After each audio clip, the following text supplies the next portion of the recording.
Hi everybody, it's great to be here today with Paula, who's a wonderful part of our church family at Andover Baptist Church, volunteers in lots of ways around the church, and her and the family are a regular part of our community. And it's great to have her here because we're going to talk about something that I know she is really passionate about. I know our kids and youth team are really passionate, and we're excited to share it with you today. So the first question though, Paula, before we get to the resources that we want to talk about, is I want to ask you, it's Mother's Day. So I want to ask you, what are you doing in the Bennett household to celebrate Mother's Day, or what is being done for you to celebrate Mother's Day, much more importantly? Well, this Mother's Day this year is going to be a bit different because every few years in our house, a birthday falls on Mother's Day because both of our sons, Josh is he'll be 12 and Will be 9 in March. Their birthdays fall on Mother's Day. So a typical Mother's Day would be some lovely flowers and cards, and we'd go out for lunch with both of our mums as well. However, this year is Wilbur, our youngest son's 9th birthday. So I Mm. think Mother's Day may take a sideline this year in place of jelly and cake and presents for him. And he has, in no uncertain terms, told me that it's his birthday and we're celebrating his birthday and not Mother's Day. Oh, So, nice. so this year won't be a typical Mother's Day, but it does happen every few years. So yes, that's what we'll be doing this Mother's Day. Will you be spoiled at all, or will it be completely about Wilbur? I think my husband is very good at this type of thing, and so I think I probably will be spoiled a little bit, but yes, will take precedent. I think especially with this year, and we just managed to squeeze in a birthday party for him last year, a week before lockdown. So this year will just be a bit different. So we are trying to make it really special for him, but I'm sure there'll be the odd daffodil thrown my way. Nice. And tell us what being a mum has been like over these last 12 months, because it's been an extraordinary period. How has being a mum been for you? Um, I think this year it's been a roller coaster.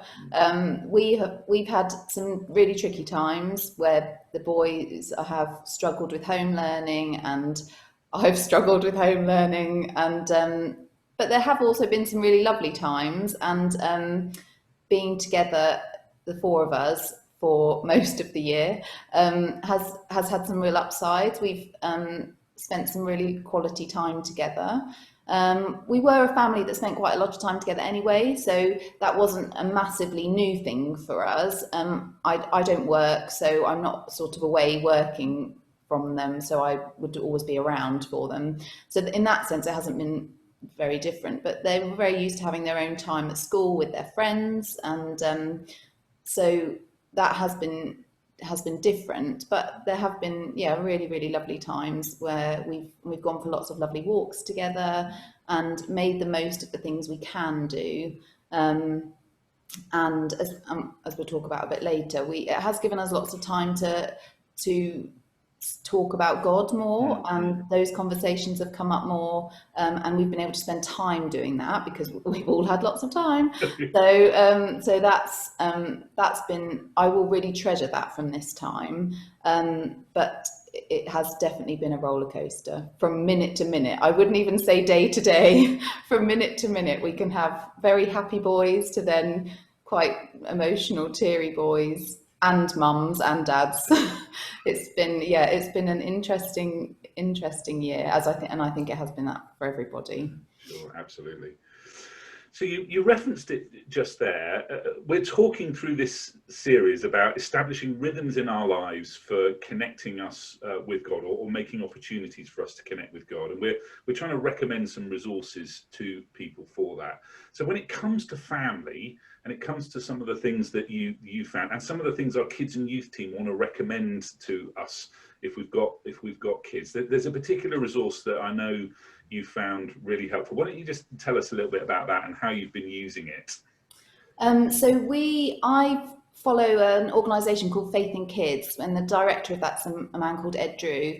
And I listen to their podcasts and follow them on Facebook, and they have some brilliant resources for using with families, and they did a great, Ed Drew wrote a brilliant devotional last year for Easter called The Wonder of Easter, which takes you from Pancake Day up until Easter. And he just, during lockdown, he published a new book called Meals with Jesus. And having the success of the Easter one in our family, I thought, oh yeah, we'll have a look and try with that. And it's been really, really good. It's a brilliant devotional. It's chock-a-block full of like 10-minute devotionals, all stories about meals that Jesus had with people, and he highlights what he calls hit the heart stories, and those are highlighted in the book with a little heart in the corner. So you can pick and choose which stories you do and which devotionals you do, but the ones he does pinpoint the ones that are significant stories, and he calls them hit the heart stories. And we actually find at the end of dinner, I'll grab it as the boys are grabbing an ice cream or a yogurt or something for pudding.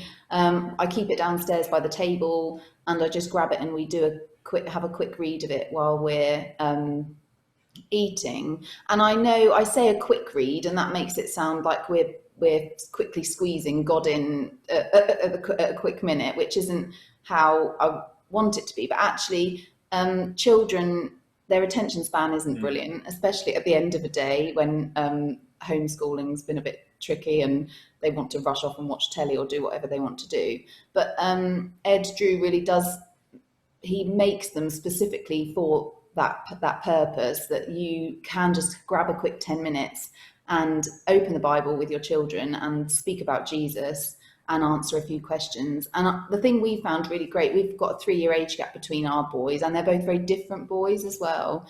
And I know that other people have a much bigger age gap, but he caters there are questions for 3 to 5-year-olds, and then there are even questions for adults. So you can have a little discussion between the mum and dad at the end of the day about what you've done with the children, which we found really helpful as well, just a little devotional for us as well as for them.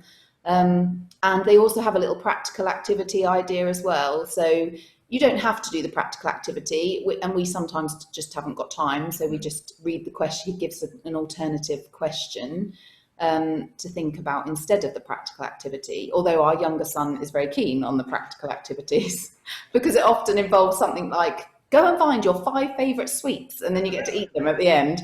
So he is always a fan of those. So they're just great, really great devotionals for opening the Bible with your children and thinking about what you've read together and praying together. He always starts with a prayer, the devotionals, and it's just all there for you. You don't have to think about making something up or creating your own devotional. It's just all there in a handy little book. So they're really, really great devotionals. Brilliant.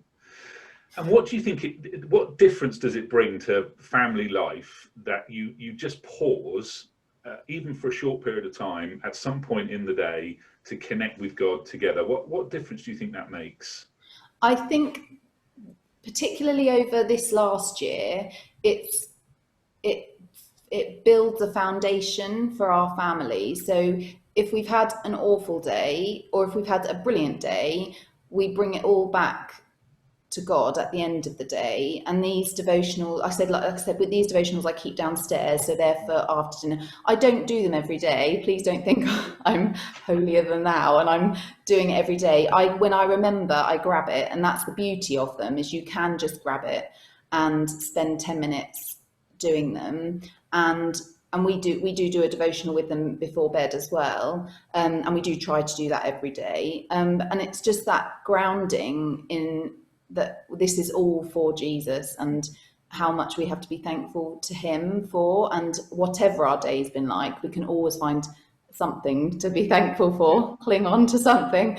So I think that's what it's done for our family. And actually our eldest son, prior to COVID, was church was a bit of a chore on a Sunday, and why do we have to go? And actually, over this year, has begun to call himself a Christian and to talk about his own belief in God.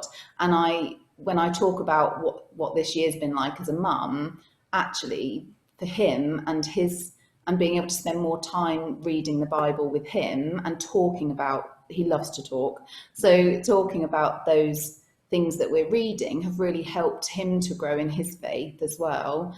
And I think if that's what I take out of COVID, then that's fine. I'll take that win. Yeah, yeah. Oh, actually, I should say God takes that win, not me. Yeah, so I think that for us, it's just grounding every day in God and what He's done for us. Brilliant. Paula, that's so helpful. Thank you. And I hope it's just been inspiring to people to whatever resources they use, but maybe to find that resource particularly helpful. I hope it's been inspiring to people to spend some time connecting with God together in their families. And the really exciting news is that on our Easter bag drive-through, which our kids and youth team are running for families on the 1st of April, where people can come and collect an Easter goodie bag, we're actually going to put a copy of these devotions in our Easter bag drive-through, and it's all free for everybody because we want to bless people and we want to help people and encourage them to spend time as a family with God. So I just want to say, if you're not yet signed up for our Easter bag collection, then you need to go to our website, go to the Kids and Youth social media stuff and find it, sign up, because actually we're going to give away some copies of this devotion in our Easter bag collection that people are able to do, so we can help families find these devotions helpful, just as you've found them helpful. So thanks so much for being with us today, Paula. Thank you for sharing that, and we'll look forward to catching up with you again soon. Thank you. Thanks, Chris.